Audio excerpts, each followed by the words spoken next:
Okay, welcome to UTOKing with Gregg.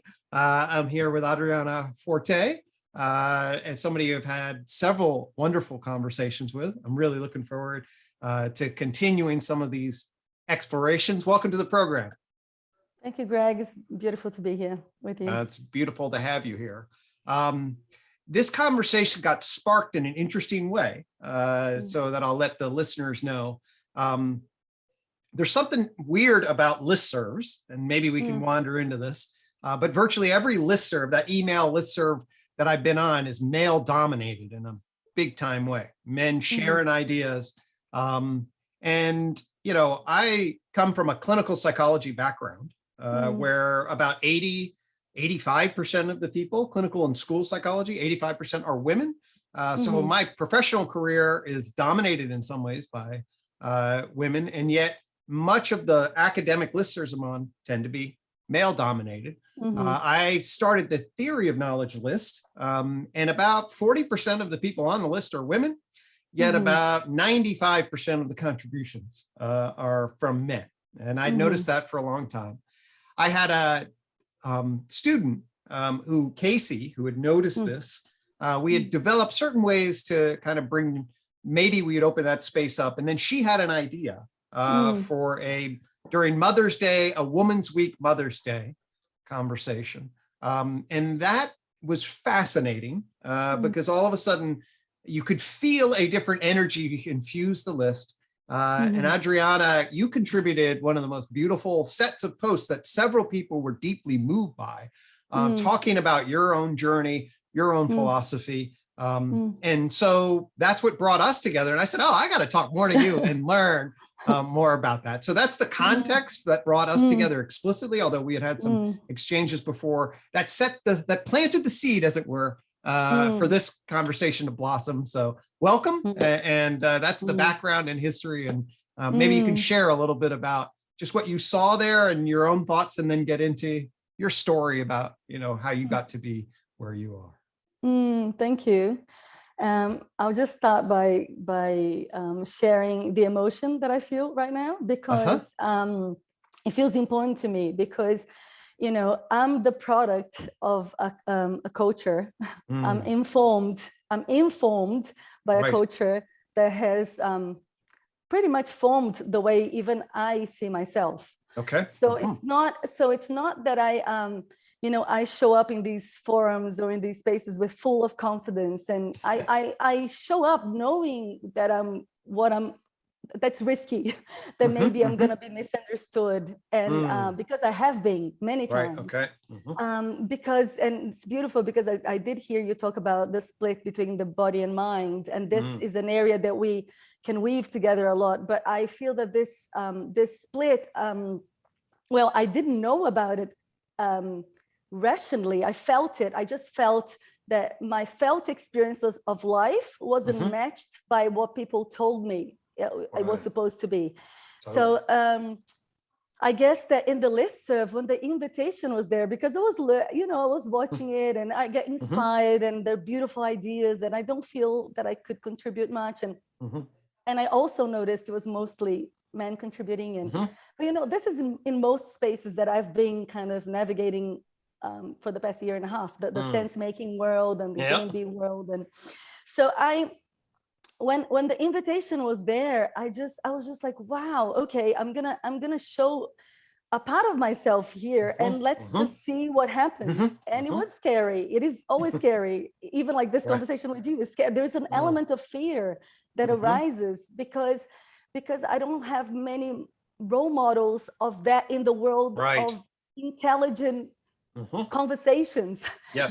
There's a fragmentation in which, if you're intelligent or if you're articulate, or then emotion is not allowed, and then the whole of me is not allowed. And then, so I've created just ways to fragment myself and live in this world, and have validation from life, because we need validation. So my type of validation was fragmented. So and I started slowly in my own journey of integrating that. And I think that I really appreciated the beauty of that invitation that Casey started and that you held and it was shares from men and women, and shares in intimacy and connection.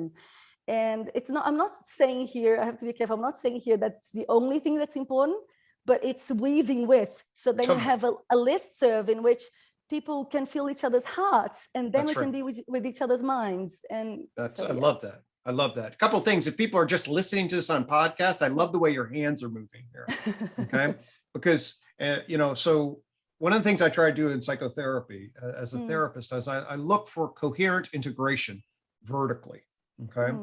And what I mean by that is there's the mind into the body. This is the felt experience of being, the connection with the rhythms of the body, with pleasure and pain in the body, the movement of the body. And that creates the container for mind that Western thought forgets. I mean, they try to cut that out.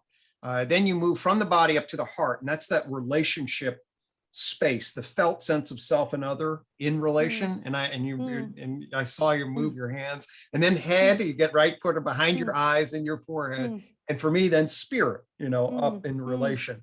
And it's that coherent integration across that column that I'm really interested in.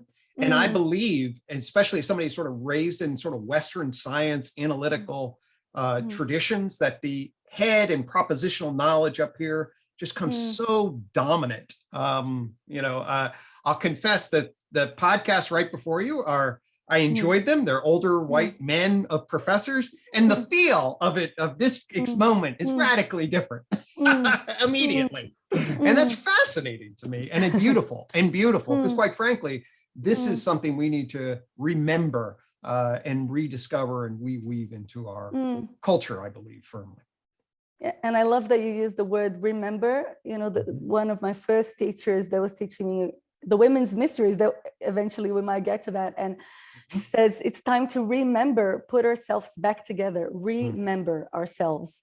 And I think that it's so powerful. And I notice even in myself that having the validation, and I know that some women might be triggered by that, and I say that with love, because I have to honor the trauma that is in my body, or the lack of integration that is true. So if I just speak from complete confidence and go like, I don't care about what you think of me, that's not true. That's not true at all. I care. And I also, so when you invited me to speak, I stayed with this felt experience of saying yes to this, because saying yes to this meant to me that I'm saying yes to showing up, and showing up as the feminine with it. And it feels really vulnerable to me. It feels and it feels, I was even feeling into the texture of that in relationship to you. And I was thinking that you're a perfect person for me to have this conversation with, because I trust your mind, but I trust your heart. And just in like birth, to birth naturally, you need to trust the people that are with you, because if you don't trust, you're going to close your body, and you're going to have a cesarean, and you're going to have an intervention. Totally. So no doubt. I can't open myself to this vulnerable part of me that I want to speak to and from if I have to shut some part of me because I'm feeling judged or misunderstood or anything that tends to happen in some of these spaces, Absolutely. And it's something in my constitution has that strong feminine heart and that sort of physicist head, and they, in figuring out that harmony is not always easy, both vertically and relationally, I know, but certainly something that I hope this space would afford. And actually in my podcast, it's been, even in the podcast, have been male dominated. So I'm really happy that we have this space here and this opportunity for you and I to connect and to embody this process relational mode of being in the world that is intimate and connected and felt, more than spoken and rationalized. Yeah,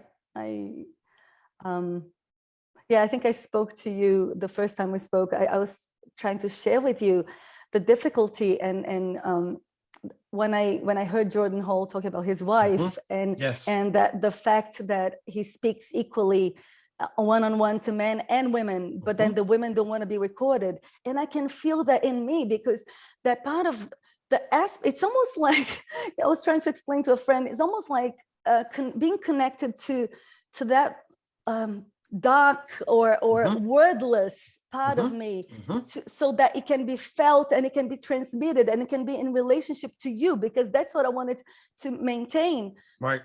To do that in this format, on Zoom, with you over there, in spoken word, trying to be eloquent, trying to make sense for the listener, all of that feels like a workout. You know, it's a hard, it's a hard process to be in relationship with, because that dark part of, like, I'm calling it dark, but it's the mystery or the the intuitive felt, nonverbal experience of being in relation.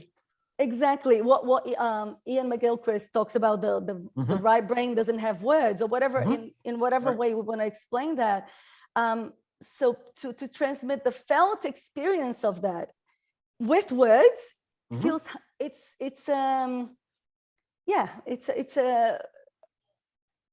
see, I'm losing the word. It like, doesn't do justice to its beingness. Yeah, exactly. You know, so then I was, so it's that, so there was two things that came up for me when I was in relationship to your invitation. One is, can I speak from that place? Because that's what I'm interested in. Because what I don't see in these spaces is not that I don't see women. I don't see the feminine much in men and women, because it's there. I see every now and again, but it's not consistently there. And I want to invite it in. I don't want to be just, it's not me. I'm with my mess. I'm wanting to invite the mess in. I'm going like, we need less sanitized, perfect, intellectual, just beautiful narratives, because even my creativity is messy, and I'm constantly informed by you, and what I do in my creative process is different, and I want to just show that that's also valid. It's it's also okay to do that. Totally. Totally. Yes. No. That I think expanding our sense of what is valid in the various modes of being and the processes of creation is essential, and that's why I so appreciated that Women's and Mother's Week, and in particular your contribution, and you articulated your history into philosophy in a way that was very felt and intellectually brilliant and moving. I wonder if you could share a little bit about your history, your journey in development, to give folks a sense of your narrative and how you got to where you are. Well, it's so hard to know where to start. Like, where did it start? Right. It actually, as a child, and I've heard Charles Eisenstein speaking about that. As a child, I felt a mismatch already with the systems, but I didn't have where. I was just like, people seem to think it's okay, the medical systems like that. I didn't have the words or hospital or education or what, I didn't. I always wanted to challenge. I challenged the system, I wanted to challenge the school system. But that was my way of saying, well, that's not, I even thought I wasn't intelligent in a school system that required something of me that I didn't know how to give. Right. So I didn't have, and then when I went to an American school, which I know in the, it still has its problems, but in the Brazilian, because I'm born in Brazil, in the Brazilian system was very, it's almost extracted things from America and other countries, but it made it even more sanitized and more split between body and mind, even more split. So we didn't even have the sports so when I went to America and it was more freedom in my expression, I noticed that I wasn't challenging. I didn't feel like challenging. I didn't need to challenge. And what raised and what sparked for me was a creativity. Like when I felt met, I could be creative. So that's like, I didn't have that narrative for a long time, but I could see that was working. And then I moved to Asia when I was around 26, and in Hong Kong, even though Hong Kong is, again, it was a split. It was such a split. It's a beautiful combination of mystery and mysticism and depth. And I was introduced to Buddhism, and I was, starting my spiritual practices there. And at the same time, it was a playground of narcissism and money and mind and whatever. So I was in those two places. And then I got divorced. And when I got divorced, I went to India for a year. Wow. And in India, I kept coming back to Hong Kong, back and forth for my visa. So in this whole process of integration, I was doing externally what I was doing internally, because I was almost a little bit schizophrenic, because I was in India. I was waking up at 4 a.m. and doing yoga and being really austere. And then I'd go to Hong Kong and just go in the narcissistic path. And I just did that for a year. And I started noticing that a lot of my values of, like, because in Hong Kong I had more money, and my friends, you know, the places that I was going would be considered. It was comfortable. Everything was comfortable. And in India, I was in discomfort. But I was, you know, I was backpacking. I was traveling. I was, but there was some beauty arising for me that I couldn't quite understand. So that journey was very profound. Yes. So that informed me a lot. It was and I couldn't actually make sense. That was the first time in India I visited many spiritual teachers. I sat with a lot of non-dual teachers, and I did a lot of things, and I didn't have books on that to scaffold, which was a blessing and a curse. I think it was ultimately a blessing, but it was a curse too, because I didn't have anything to land on. So when I went to a particular ashram space, and they did a lot of rituals and ceremonies and things that my mind couldn't understand what they were doing. I couldn't, every time I tried to understand what was happening, I would judge. But something eventually, when I let go of the mind, something started happening for me, in me. And I stayed in a state of beauty, even though my world was completely collapsed. I had divorced, I didn't have money, I didn't have a career. And I was experiencing a fulfillment and a bliss that was actually long-lasting, that I had never experienced before with anything external. So that actually really informed me. And but when I tried to come back and explain, I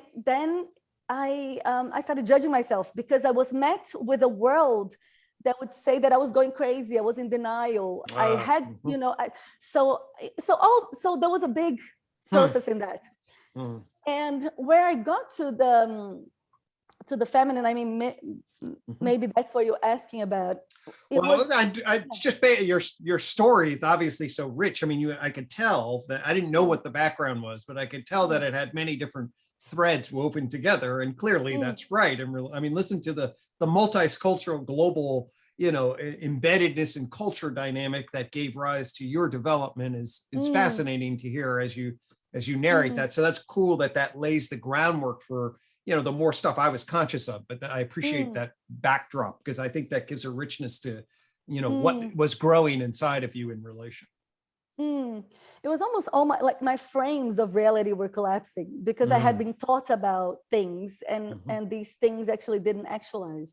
They were not true. When I lived in Hong Kong with money, with this and that, I wasn't happy. And then so I started going like, it was an important questioning that started arising for me. And that was, I guess, this opening in me allowed me to, when I moved to Australia, so then from India, I moved to Australia.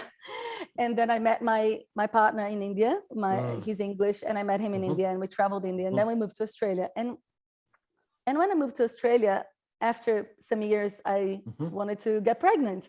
And when I wanted to get pregnant, I noticed that I was petrified of getting pregnant, because I knew that what had informed me was a very medicalized culture, in which and even in a very intimate way, my aunt, which I love, is an obstetrician gynecologist that had 2 cesareans herself, which is totally fine. And I say that without the judgment, but I'm just saying, so the way that I felt, what was possible in my thoughts, what was possible for me was that.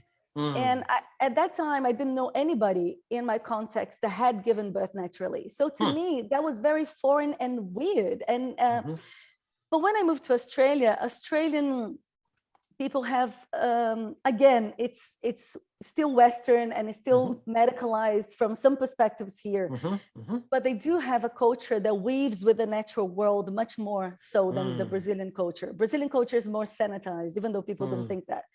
So we had a crazy rate, I think was 80% cesareans when I gave birth. Was something really, really big, was I think one of the biggest in the world. So Australia, so when I came to Australia, what happened was that I started meeting normal people. And I say normal people because I had already a bit of a reputation with some of my family and friends, and that I was doing things, you know, differently, you know. You were the counterculture crazy, huh? I was the counterculture crazy, which sometimes it comes matched with irresponsibility, like there was an irresponsibility, you know, to that. So when I wanted to get pregnant, I was like, oh, I have to be responsible with that. But when I started meeting, inverted commas, responsible women that were not completely crazy, they were not hippies, they were not outcasts, they were normal women, trusted their bodies and were giving birth naturally. That was just mind-blowing to me, because it was like a new thought was possible in my system. And that took me on a path that I can share more of. No, that's a great setup, and we will drop into that path. But I think that here's the narrative that bringing up for me in my own history in psychology in particular. You know, when psychology started, they took babies away from moms, you know, and they would socialize them with reward and punishment, and they did serious damage, you know, to the attachment structures, until we sort of just woke up and had some notions about what we were as primates in the natural world in a particular way. So to me, the idea of being aware of our natures and being in touch with those, and being recognized that so much of modernity, with all of its power on the one hand, it can have such deep blind spots to key aspects of what we are, is certainly a point that I would want to echo in a number of different contexts. So I'm glad that we have a chance to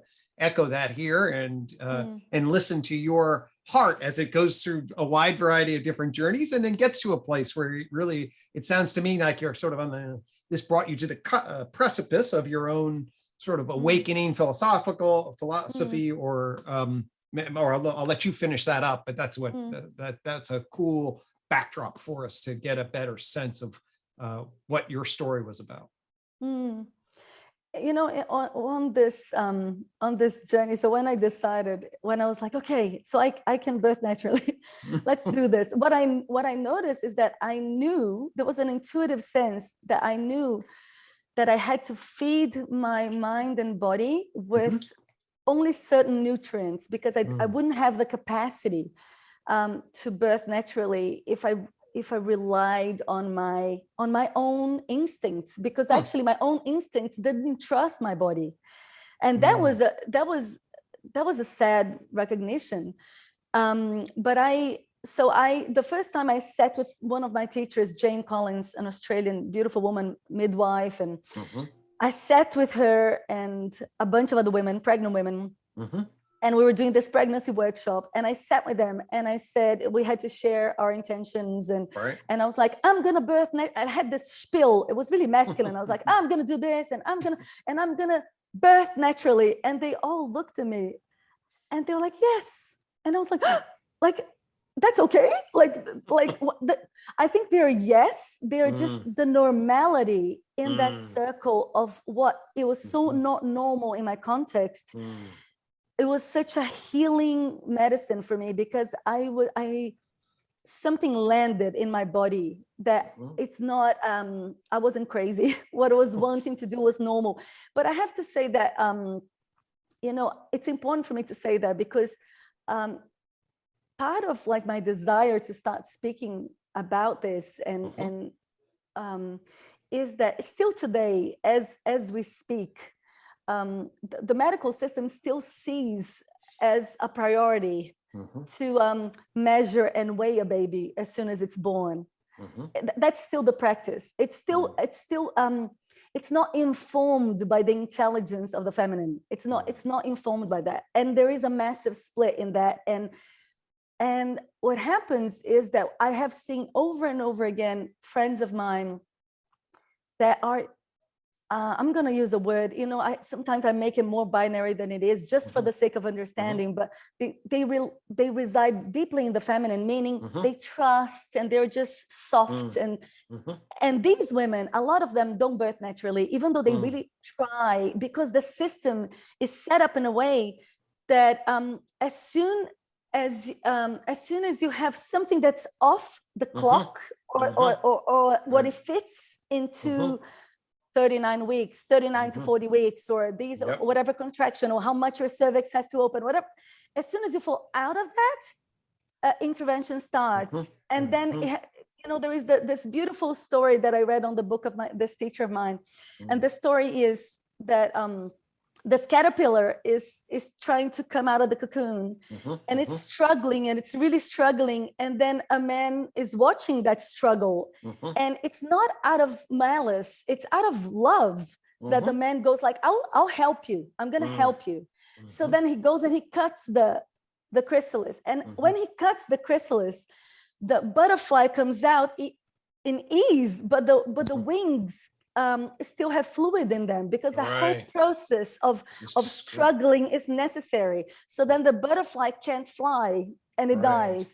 So to me, this is like, I don't see, so it's important for me to say, because the frame of patriarchy, there are a lot of things there that I don't really resonate with the framing, because it can be misunderstood. So what I see is that the intelligence of the masculine, or the mind alone, will come up with solutions that miss what is needed, because it doesn't understand. So I imagine that obstetrics, or it wants to help the pain of women, but in missing that actually that exercise is necessary. And it was one of the most painful things I've done, and was one of the most profound and beautiful and ecstatic experiences that I can only have when I trust, and when there's trust. And a lot of women go into these spaces and they judge themselves for not being able to birth naturally.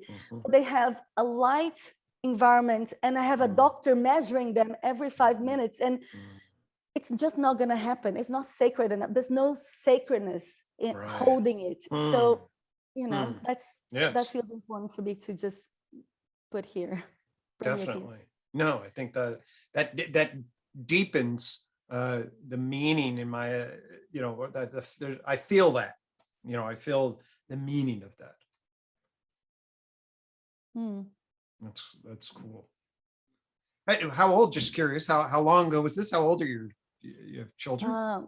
My children, so 10 and a half. So that journey started when I was wanting to be pregnant. So it was like around 12 years ago. Gotcha. I started like the descent into the feminine, because it is a descent into the body, right? And what's fascinating is that, so in one way, I can say that the masculine in me, which was much more familiar to me until my pregnancy, was what saved me from intervention, because I was very diligent, I was discerning, I created structures and systems. I was like, I don't trust the medical system, so I'm going to have a doula, I'm going to have this, I'm going to have, so I went into this very beautiful space, really in the masculine, because I needed to have my back, have the back of the feminine.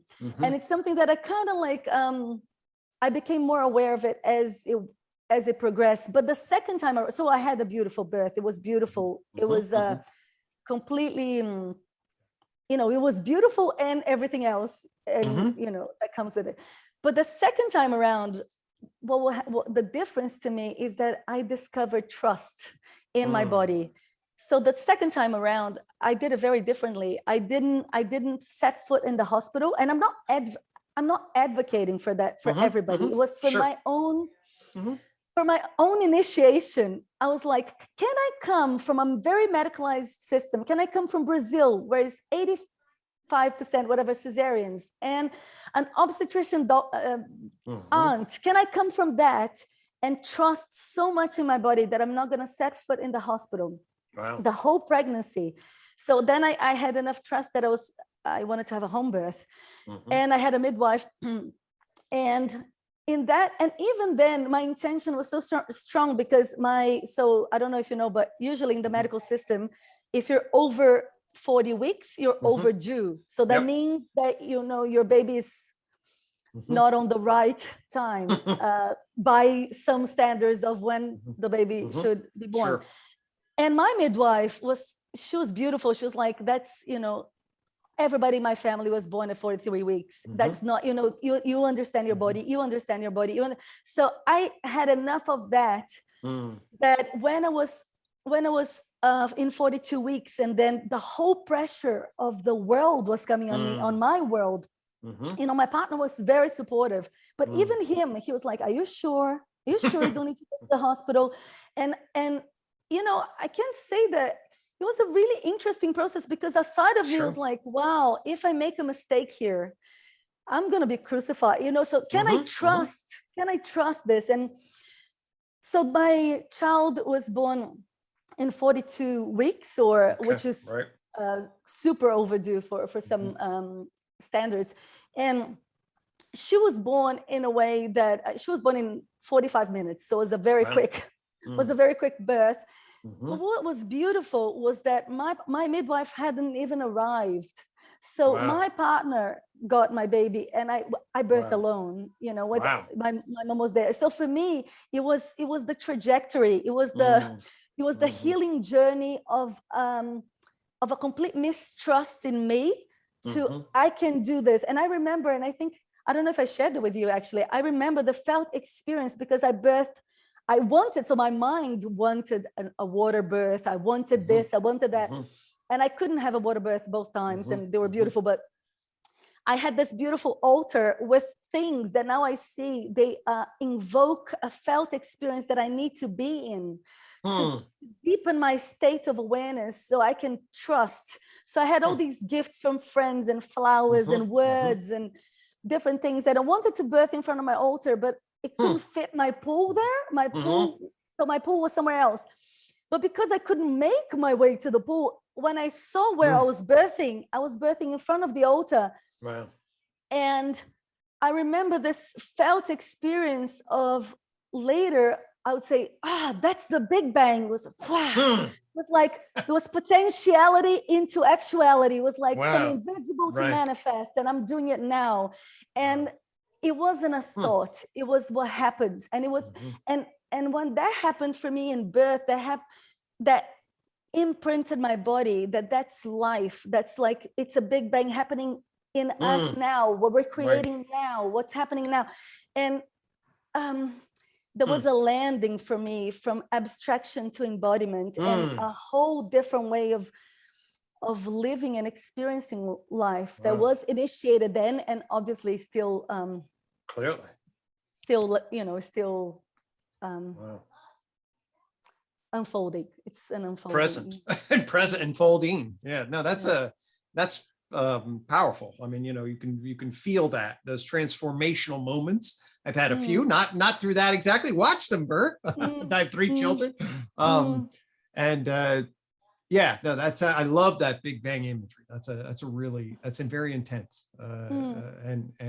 And then to return to the body and then find your trust. And then from that, you really started sort of on a journey of reconstructing this worldview and embodied feminine, or, you know, you take me a little bit then on that journey in relationship to kind of you articulated on the TOK list a very profound philosophy about women's bodies, about being in the world, about elements that are forgotten or suppressed in our culture, or things along those lines, that I was very much moved by. So are you, I don't remember exactly what I talked in the listserv,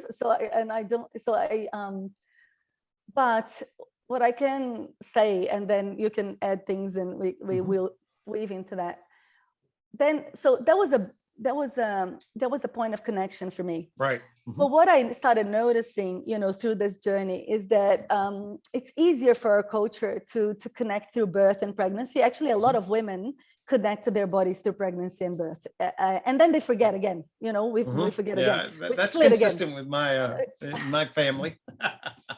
And with so many of us. And what we forget is that actually to be able to conceive and have a baby, we need to have a menstrual cycle. I mean, and that's completely not a thing. That's just like, it's even, I find it fascinating. So in the beginning, I'll just find it fascinating that it was never a thing. I mean, for me, it started with grieving, because when I studied with this teacher of mine, so Jane, Australian teacher, she took me on this journey from pregnancy, and then I studied with her longer periods in which we remembered our menstrual cycle. And so in this journey of remembering my menstrual cycle and remembering, it's not, the menstrual cycle or the menstrual period. When people talk about the menstrual cycle in our day and age, we think of menstruation, but that actually is a window. It's a little time. Totally. But what is completely missed by culture is that what happens when a girl becomes a woman, she is initiated into living cyclically. So what that means is that she's never going to be linear until she stops menstruating only in menopause. So that experience of reality for her is always going to be cyclical. Now, there are lots of little pieces that were missing for me that have been filled over the years through studying with Terry O'Fallon developmental models, through the work of Thomas Hubel and understanding trauma, and understanding Gabor Mate's work, and understanding, and then Philip Shepard's work about the split between body and mind that you speak of, and just recently Gibbs's work and Bonita Roy's work. So all of that informs me again, brings me into a different form in which I can integrate bits that were missing. Because when I started integrating my experience of the menstrual cycle, and so in the beginning, what happens is that you are fed this new information, right? So, okay, you have a menstrual cycle, and which we know, but we are disconnected from. And then I'm taught by a teacher, because this wisdom is lost. I mean, I didn't grow up in tribes or with my grandmother and mother talking about it or sharing with me. It was shame and silence all the way through. And this is everywhere. I mean, apart from really few people that I talk with that have had either hippie parents somewhere here, or it's consistent. It's either shame or silence, which is shame. So then you have that. Yeah, so, I'll pause you there for a sec, because that's actually, I was really struck by that in your comment to the list. Okay, because I'm fairly well read and broadly connected in a wide variety of different ways. But I was struck by the salience with which you spoke, and the richness and embodiment with which you spoke about the cyclical nature of being embodying the feminine, of becoming a woman, and what it means across all levels, and the way in which we've cut the mind out of that and socialized people in relationship to it, and sliced it off, and then said, oh, well, you have your period for a couple of days of the month, and that's just what it is. And then you brought to life, from my vantage point, a particular rhythm, a psychic rhythm of being in the world that reflects that body process in ways that I, and of course, obviously I'm a man, so I'm a little bit more disconnected there, but I'm pretty well read, clinical psychologist, et cetera. And it was refreshing, and it just rang true in a particular way. It's like, we are way underdeveloped in that regard. So that's one of the reasons I really wanted to have this conversation and have this shared in relationship to the podcast, because it is like, yes, let's deeply reflect on this core aspect of embodiment. Another thing that I'm attentive to in our society, I think we really need a feminism that remembers the feminine, and you spoke to that obviously by virtue of what you were saying. So those are some of the things that really caught my heart and eye and attention, and why I wanted to have this conversation and dialogue with you about your own journey and insights in this regard. Yes, thank you. And I appreciate. hearing it because so I'll just speak a bit about the please, cyclical aspect, and then so when a woman is in right after her period, when she stops bleeding, she starts the follicular phase. So energetically what that feels like, and hormonally, because obviously the hormones are pumping, and you're becoming more out into the world. You become more eloquent, you become more discerning, you become more precise. So there is a crescendo in your energy that mimics or is in tune with the seasons. So the energy of the seasons, the spring and summer are the energies of the follicular phase. So then you have ovulation being the peak, being the summer, in which the woman is eloquent, and even there's research which I won't be able to quote, but I don't even know if it's validated or not, but it lends true to me that a woman is more attractive and she's more eloquent and she's more, during that, which makes sense because that's when she's from a animal perspective, we want to be seen and then this part of the cycle is super validated by culture. It's like, yes, great, this is amazing. You're out in the world, you're doing your thing. And then the whole other half of the cycle is the descent, which happens every month for around like 40 years of your life, is the descent. So post-ovulation, when the egg is not fertilized, some women experience it's like a mini grief. It can be experienced. It varies for different women, but there is a tangible felt experience of, it's like summer going into autumn. So it's still hot, but it starts, the flower starts like wilting a little bit. So it's that descent, and then it progresses into the descent, and then it's autumn, and then it's winter. And then when you're our culture calls PMS, premenstrual, which I'm saying, our words are spells that we're casting constantly. We're saying things and they carry power. And we are talking about such powerful phase in our cycles and our intelligence as in an apologetic way, like I'm premenstrual. So, okay, forgive me because I'm not quite what you expect me to be, or as intelligent in that particular way. And then you enter the menstrual phase, in which is the deep, dark winter. It's the equivalent of midnight. And but the thing is, it's like a double bind to talk about these things, and that's a piece that I couldn't quite get, because first I was informed by this and I was like, it made so much sense in my body. I was just like, wow, this is massive. I can't believe I didn't connect to this. So then I noticed that I lived an abstraction of me. I believed more the idea of what it means to be a woman than actually the felt experience, because I wasn't in my body. And I couldn't feel that. And I can see how some friends or people, it doesn't ring true, because if you're not in your body, you don't experience that. You experience some inconvenience and something, and you just push on.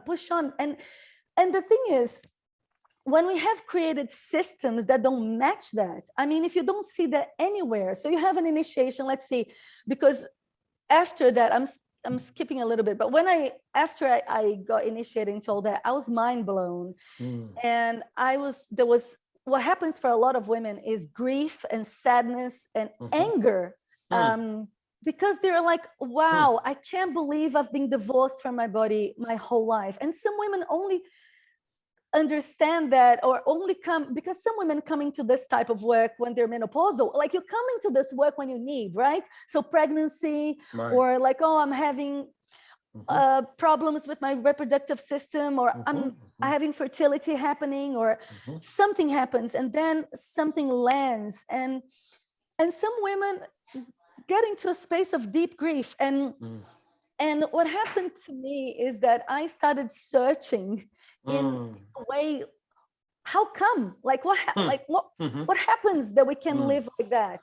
And I started talking even to men, inquiring with men, and they couldn't understand me. They couldn't understand that was a big deal, or that was a thing.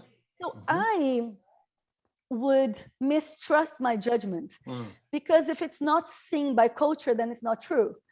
So I had a whole journey in myself to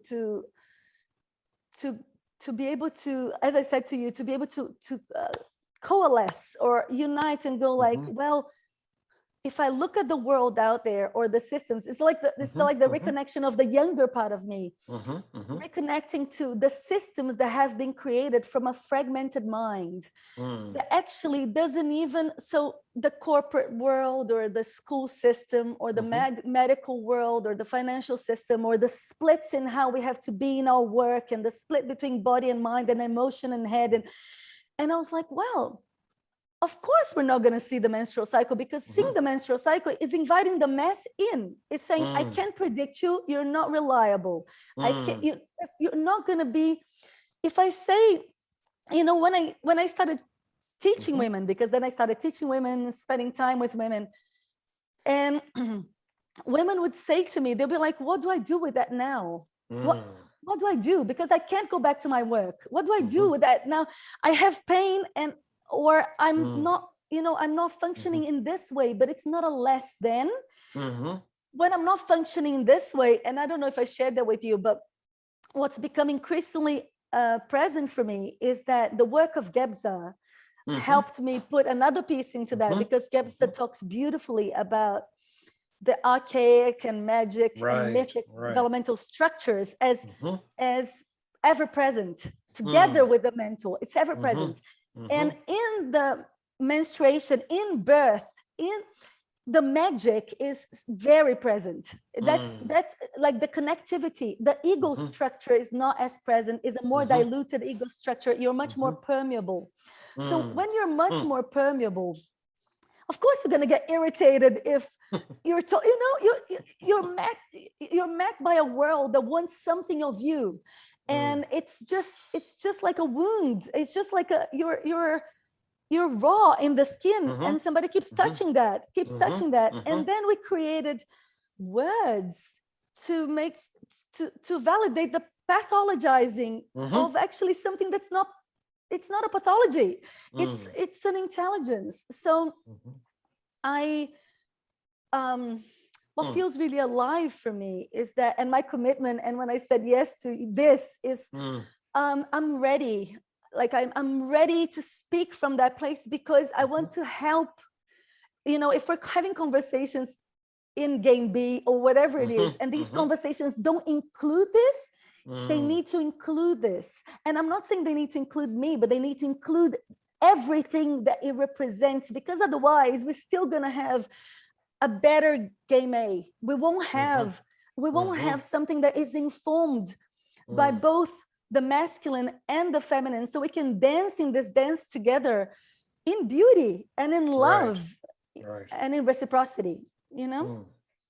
Oh, beautiful. Yeah, no, I completely agree.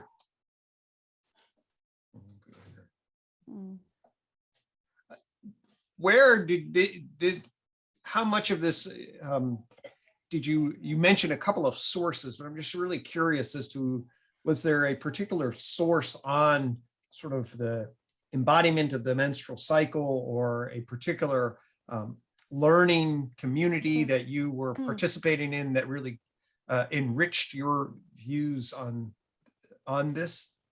Yeah. So again, because we are because our larger culture doesn't reflect that to us, it is like it's necessary for a woman to when Jordan Hall said something about his wife embodying the feminine, he said something, oh, she really embodies the feminine, and I was thinking about my own journey, and I thought it's something that's so, it's just natural for us, but it's not, and then we have to learn how to embody the feminine, and I went on the similar journey, or what I imagined. So there's women, you know, so Jane Collins, my teacher in Australia, she learned from a woman that has already passed, called Janine Pavati Baker. And, and then there's teachers in England. There's a lot of pioneers that I'll mention here because it feels important. You know, there's Lara Owen and Alexander Pope and Jane Bennett, and women that have been doing this for like 30 years. And they've been doing it the feminine way. They've been doing it like underground, and they've been, you know, James says in a beautiful way, like waking the world up a birth at a time, a birth at a time. You know, it's just gentle, a birth at a time. And lots of midwives that sit with her, and I have goosebumps now. They're not necessarily the eloquent way or the mental, you know, women that engage with the mind. And then they go back to the hospital system, and they challenge it just their own quiet ways, just by going into the ward of a little baby that's separated from the mom, and just holding it in love, and in the sacredness of, like, you know, the soul was just born, like, because in the hospital we forget all that, you know, about birth and death, and this so these women have been doing work for a long time in the shadows. And you know, and I a while ago, maybe that's around 5-6 years ago, I wanted to make a documentary about it. I was so like, I was going to make a documentary about it. So I partnered up with this filmmaker, and we were interviewing. So we interviewed some of these women, which are friends and teachers, and I went on the streets of Sydney Harbour, where there's a lot of international students and people of all ages and cultures. And I just spent a whole day there interviewing people about the menstrual cycle and menopause. And I just go and, can you just tell me about, what do you think about menstruation? What do you think? Wow. And it was almost as if I said a bad word. Like people would cross the streets. People would cross the streets.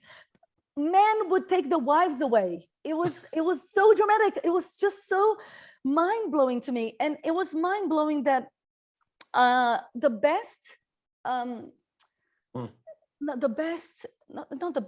best frame that I got on that day was a woman saying, I've been quite lucky. I didn't have any problems. And I thought that day something landed for me, because that microcosm in which I was being held by, which are these teachers and these women that were nurturing this wisdom in us. And then I was teaching other women that were teaching other women, and we were doing that. And when I saw the discrepancy, I was just like, no, we're not lucky because we're just not suffering. We like the depth of beauty that we are not we're not even allowed to experience, because our minds don't even understand that's possible. Right. That's sad. That's sad. And I don't think that only women miss out, because, and that's a part of what's moving me to start, you know, coming out of my private little sphere of trust, and coming and speaking more, or writing. And it's because, you know, like the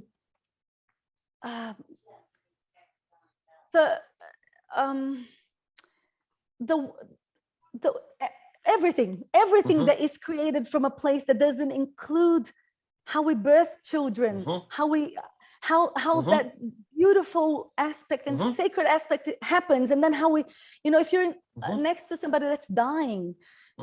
So for me, I experienced that space in birth and death, right? And it's deep, and the women's mystery. So the whole and in menstruation, it reminds you of that depth of death, because in the menstrual cycle you're dying to thought, to ideas of yourself, and that dies, that your consciousness. It's almost as if because now I'm so present to it, what happens is that I don't fight it. And when I don't fight, and I don't think I'm doing anything wrong, then it's negative. And I can just be in the beauty of it. What happens is that my creativity is a completely different creativity. It's like I'm putting my tentacles out into the world, and I can sense and I can feel. And like in the magic structure that's so alive. And I'm like, imagine if men and women were creating from a place in which women create from, they source their creativity and their beauty and their wisdom and their books and their financial models, and their from men that can be more linear, because they are more linear in their, you know, in their cocktail, hormonal cocktail is simpler. And exactly. And you know, there's this book called I think it's The Female Brain and the Male Brain or something. And I'm gonna misquote her, but it's just the essence of what she says. She says something like, men are moved by the weather and women are the weather. So just this acknowledgement that trying to be linear is killing me, is killing my creativity, is killing my expression. And I don't want to live like that. And I want my daughters, I have 2 daughters, and I want them to live from a place in which the whole of them is okay. The whole of them is beautiful, which is the whole cycle. And it is the descent. And it is the I'm more introspective now, and I'm coming out of my cave, and I have offerings to give, and I come back. And men don't have that. And it's beautiful because then we can we can weave in a different way. But us trying to fit into this model of reality, it's just shutting the feminine down in such a profound way that like Charles Eisenstein says about the irritation of the bleeding womb. And he says we need more of that in the world. And I think that's what arises for me. It's not anger. I'm not moved by, I'm just going, it's no. It's more to me, it's more scary to keep living like that than to speak. So that's when I made the decision to share. And I'm super glad that you did.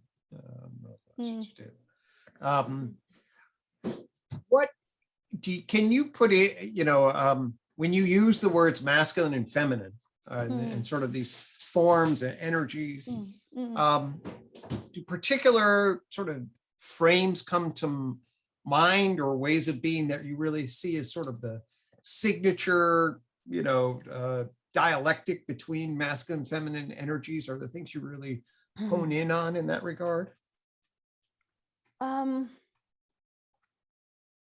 Well, like the pathologized masculine and feminine, or like linear. So one thing that's really interesting is linear versus cyclical, right?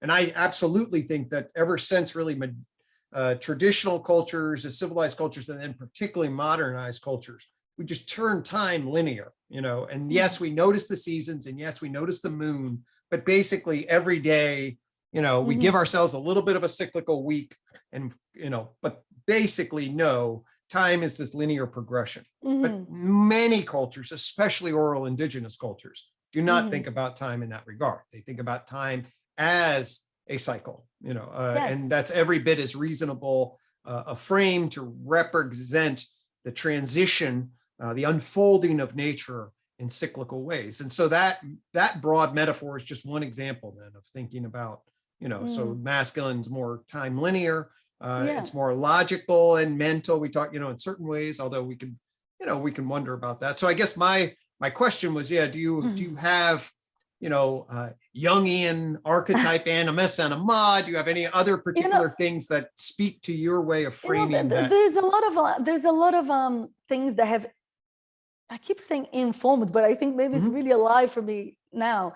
So for example, even the concept of, Marion Woodman, which was a Jungian analyst, and she passed, but she was she's one of these almost matriarchs of the feminine, but also there's Pat McCabe, and she's an indigenous woman that bridges the indigenous cultures with, because indigenous cultures, you don't even need to frame as masculine and feminine. I make a point of doing it because it feels important to say that, because it's missing. But at some point, if we honor it, then it's, I don't need to split it as binary, But for example, and I do agree with you in the mythic, from Gebza's, if I can try to quote him a little bit. Sure. The mythic. So you have the magic, which is connectivity and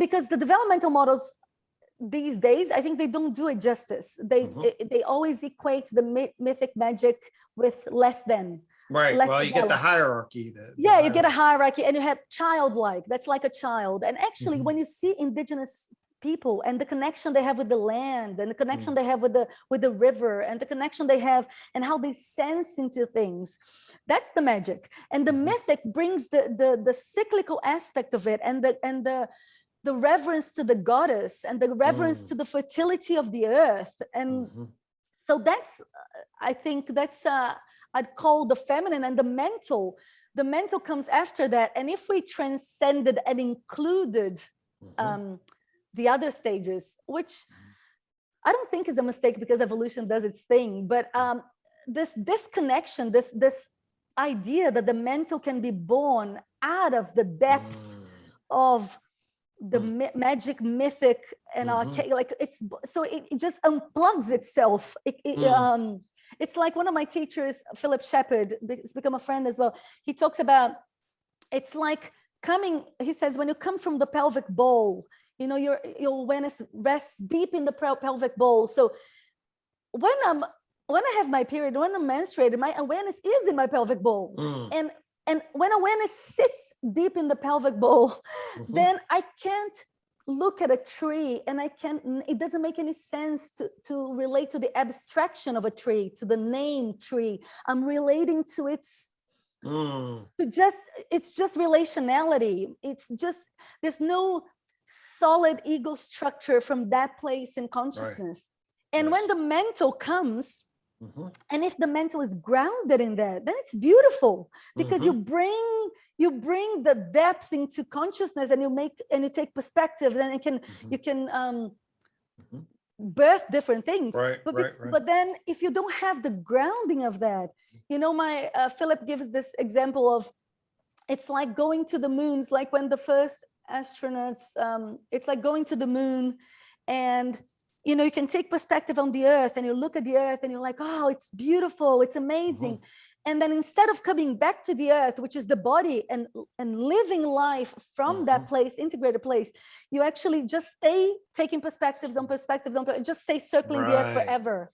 And that's problematic, because obviously that doesn't ground us in reality. So when today I woke up, a friend of mine just shared with me, you know, what's happening in Afghanistan today. And I was just about to come, you know, 15 minutes before this call, and I noticed like a deep emotion arising for me, and grief and pain. And she said to me, oh, I'm sorry, you know, I brought this up now. And I said, no, that's perfect. This is perfect, because actually there's still a part of my mind that was still trying to show up in a certain way. And now it's going to be impossible, because I'm in my body, and I'm in the pain of living in this time that we're living. And I feel that I don't want to be divorced from my pain. And even when I think it was Jim Rutt, he came to Rebel Wisdom in one of these calls, and he was speaking about Twitter, and he said something like, if people criticize me, you know, I don't care, just criticize them back. I don't remember exactly how he phrased it. But I can imagine how Jim Rutt might phrase it.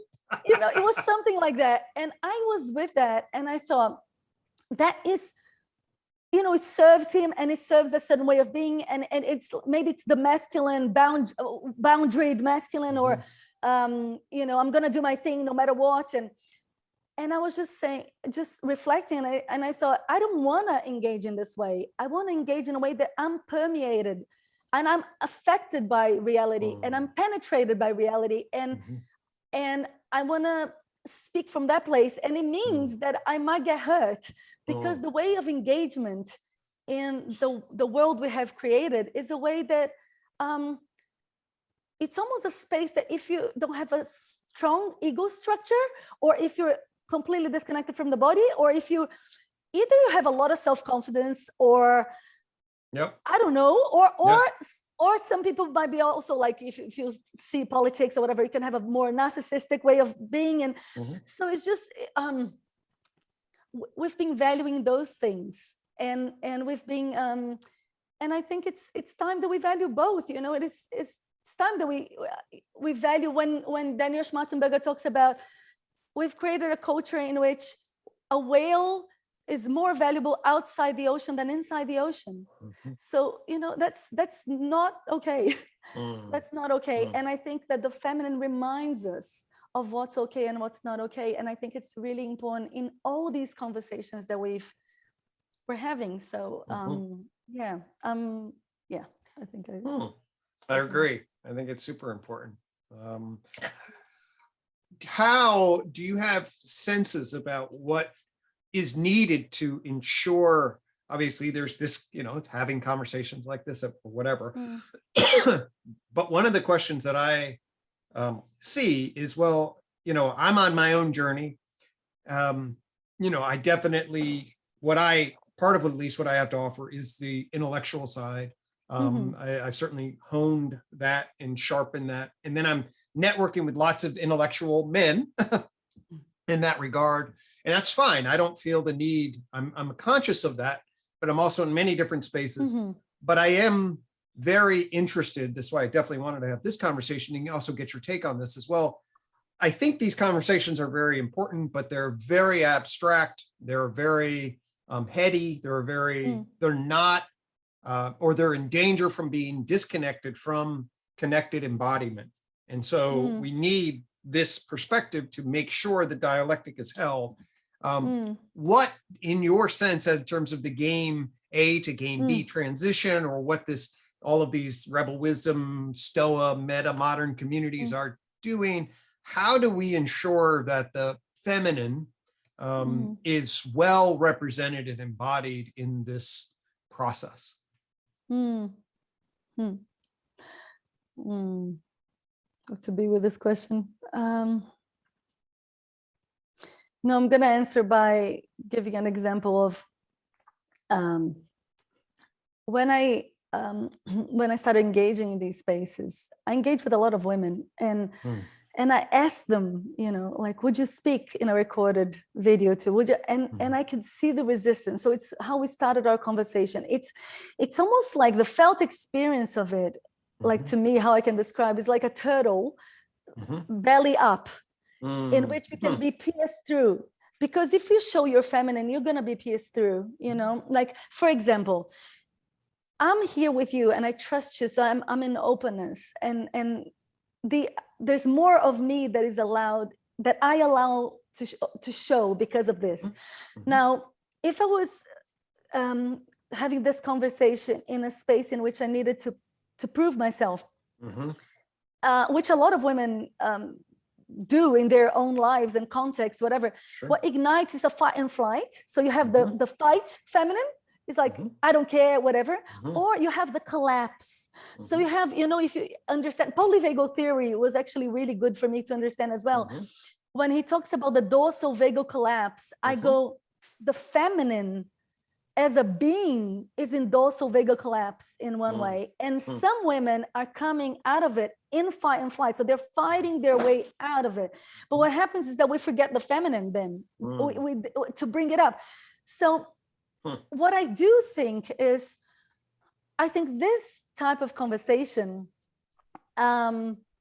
is one way of making it okay, because because more people that we see messing up or being, oh, I'm not quite eloquent today.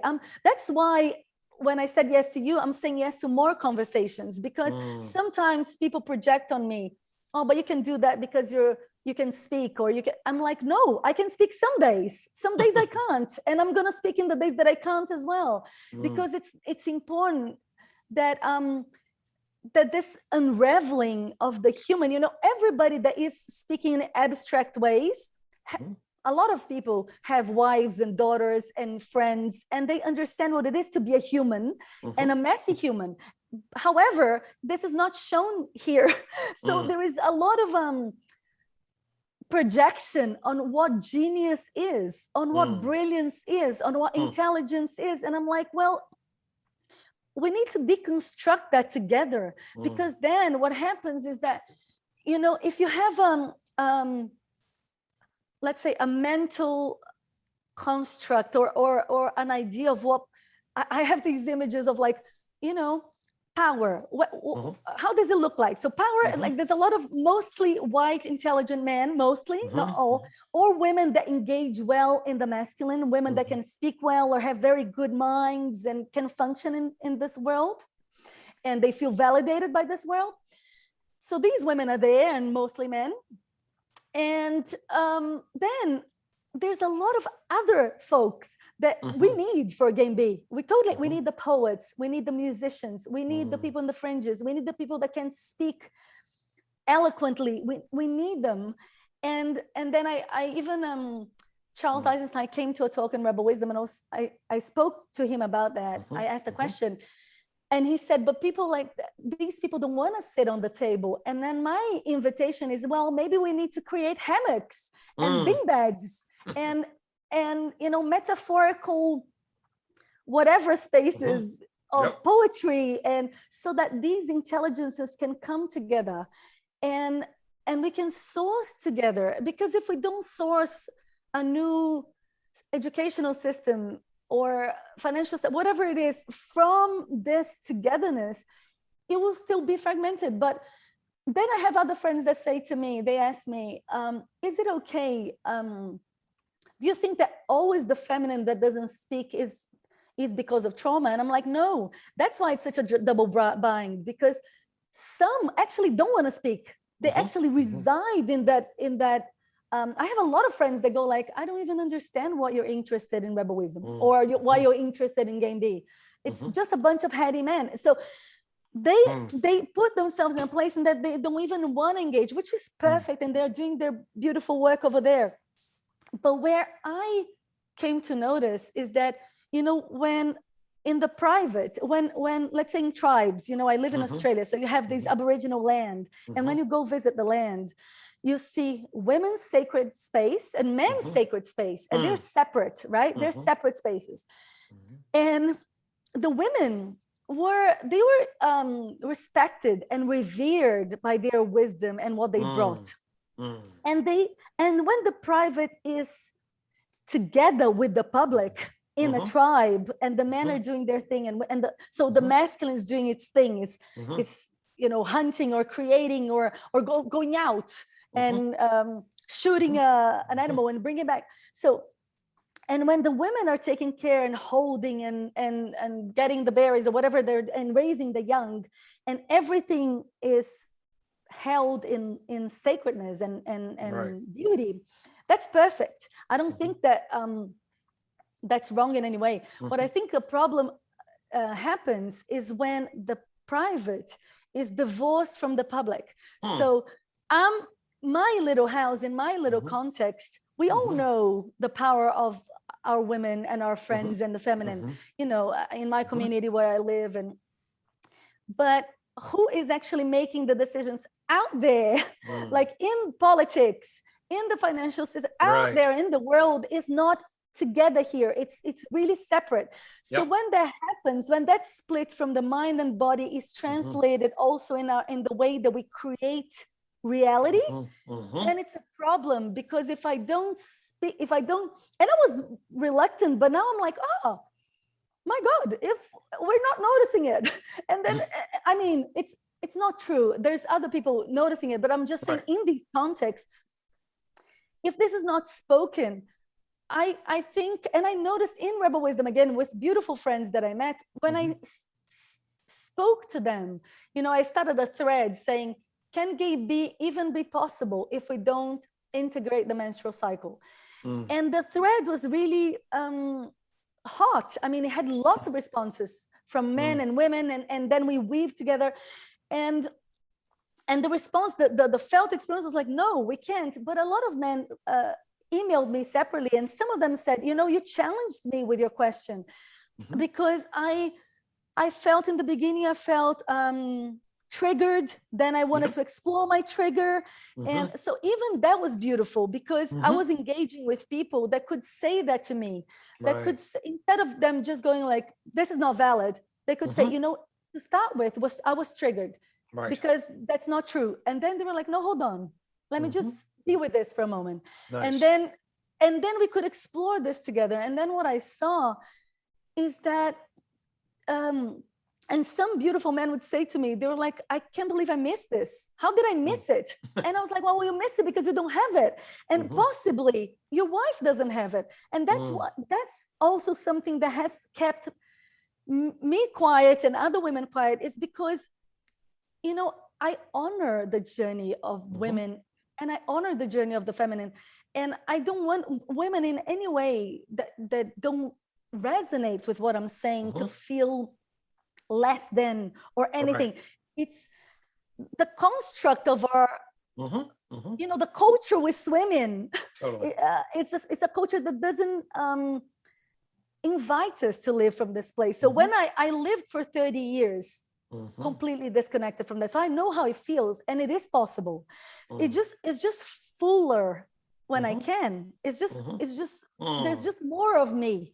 And I think that if we all live from a place that what I'm giving you in our relationship here is more of me, then you're gonna have more of this relationship, and I'm gonna have more of you in return. And I want to be able to contribute to a world that has more of all of us, and that includes, it's like the transcend and include from integral theory. I say it's transcend and Yinclude, like Y-I-N, Yinclude, because it's about the inclusion of the yin. We're transcending. And then we all have gender problems now. We have all sorts of things that are fragmenting even more and more and more before we include. And we need to include so we can transcend even more, but we need to include what's being missing, you know. So that's what it's a long. I love that. Yinclude. That's I have not transcend and Yinclude. That's a wonderful frame. Yes, and you know, as we're getting near the end of the time, I asked folks what their sort of thoughts, vision, future for, you know, for the future is. What's your sense? What are you feeling into the future in this regard, in terms of things that you're hopeful about, or scared about, or wondering about, or along those lines? What's sort of the arc of the horizon for you in this space? Do you have any sense of that? Thank you for the question. So I'll just give you this paradox also that I've been with, just with these friends that I'm staying with now. We're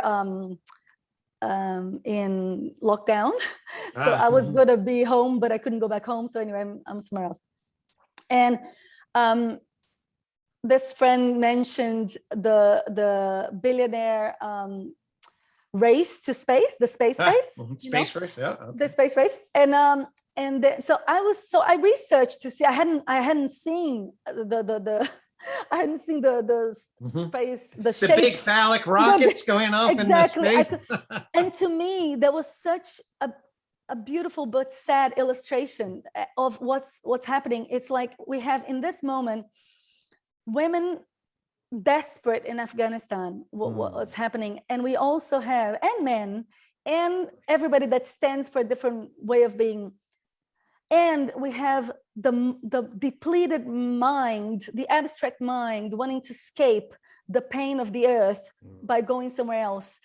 And we are trying to do that by going to our own minds, disconnected from the body. We're trying to not feel. And I'm hopeful that if we start being more connected to our bodies and minds, I am hopeful for a future, because, you know, this conversation, the spaces that we navigate, your listserv, game B, Rebel Wisdom, there are lots of beautiful, it is more masculine, but it's beautiful minds, more integrated minds. And these minds received me in my feminine. I could show myself to these minds without feeling threatened.